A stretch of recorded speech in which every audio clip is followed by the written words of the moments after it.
اريد اسولف بموضوع الحذوفات لان اكو هواي حكي عندي، اذا ما سولفته فعليا راح انفجر.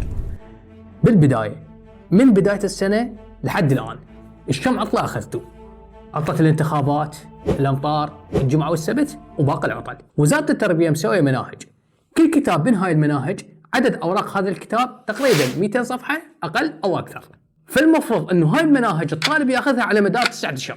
زين، انت من بدايه السنه لحد الان بهاي العطل كلها شلون الطالب راح يلحق او شلون الاستاذ راح يلحق يفهم الطالب؟ خلينا نعتبر انه انت عندك جدول مدرسي، الجدول المدرسي اكو ماده معينه تاخذها مرتين بالاسبوع. اليوم الواحد انت راح تاخذ 5 صفحات، هاي الخمس صفحات اللي انت اخذتها راح يصير عندك تحضير. الشيء الاهم، الدرس عندنا بالعراق 45 دقيقه. شلون المدرس بهاي ال 45 دقيقة ياخذ لكم هاي مجموعة الأوراق ويفهم الطالب بحيث الطالب يفتهم كل شيء من المدرس، يعني من يرجع لبيته ورا ما تخلص المدرسة يكون فاهم كل شيء. احنا اللي نشوفه العكس، شنو السبب؟ لأن مستحيل تشوف طالب سادس أو طالب خامس يوصل لهاي المرحلة ولا عنده أساس بالرياضيات، لا بالإنجليزي، لا بالكيمياء، لا يعرف شلون يحسب الجذور، لا يعرف شلون يحسب الأرقام العشرية. القسم الطويل اكو طلاب لحد الآن ما تعرف تسويها، مو بس رياضيات، عندك الإنجليزي عندك موضوع اسمه المضارع البسيط، اعتقد تاخذه من الاول متوسط لحد السادس اعدادي، موجود بكل كتب الانجليزي. يعني انت من الاول متوسط لحد السادس اعدادي ولحد الان ما تعرف شنو هو المضارع البسيط؟ بالمناسبه هاي مجموعه الاوراق اللي ياخذها المدرس، هاي الماده واحده فقط، ما حكينا على باقي المواد. عندك مثلا الرابع عندهم تقريبا 10 او 11 كتاب، الخامس كذلك، الثالث متوسط 8 مواد. فكل هاي المواد شلون يلحق ياخذها؟ 6 ساعات طائرات بدوام المدرسه، 8 ساعات طائرات بالنوم، ساعه للصلاه، ساعه للعشاء للاكل، وهاي الباقي الوقت كله طاير. ايش قد يبقى له؟ يبقى له تقريبا 7 ساعات. بهاي 7 ساعات شلون يقرا 6 دروس بالجدول؟ راح تجينا مصيبه ثانيه، الطالب اللي ما يفتهم على مدرس المدرسه وين راح يروح؟ راح يروح على اليوتيوب.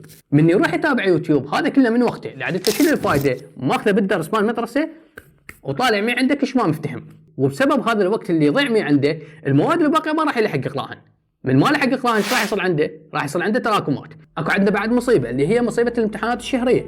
الامتحان الشهريه تكون موازاه ويا التحاضير، فالطالب هنا شو يسوي؟ يروح للامتحان ويعرف التحاضير، هاي التحاضير هم راح تصير تراكمات، فانت تحسب ليش كم تراكم صار عنده.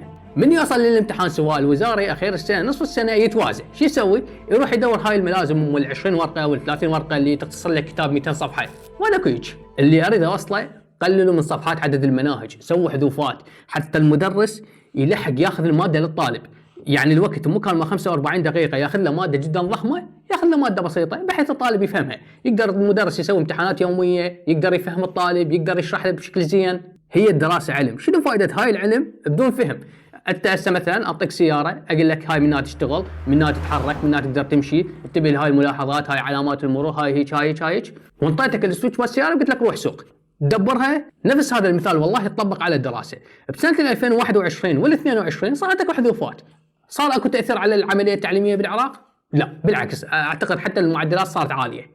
ارجع شوف المناهج من جديد، سوي حذوفات، شوف شنو الاشياء المشتركه بين الصفوف. عندك مثلا مواد بالثانوي المتوسط متكرره بالخامس، هاي الاشياء بقيها الطالب ياخذها يستفاد منها، بس المواد الباقيه اشمر احذف، ما نحتاج. لا انا شو اسوي؟ اشوف كل هاي العطل اللي موجوده عندنا بالعراق، اروح ازيد عليهم المناهج ما اسوي بها حذوفات، وهاي العطل ما استفاد منها، ولا الطالب يستفاد منها، ولا المدرس يستفاد منها، لان راح يصير عليه ضغط والطالب عليه ضغط وراح تلاص الوضعيه. والله الموضوع ما يحتاج لتفكير اصلا، لان انت عندك ماده معينه تاخذها من بدايه الدوام لحد نهايه الدوام. بهاي الفتره صارت اكو عطل هوايه، ما دام صارت اكو عطل هوايه ما يصير ولا اصلا من المنطق ان الطالب ياخذ كل الكتاب بسبب هاي العطل. اكتبوا لي شنو رايكم، واذا انتم ترتون الحذوفات ليش ما طالبون بيها؟ كل التوفيق ان شاء الله، واتمنى لكم النجاح والدرجات العاليه.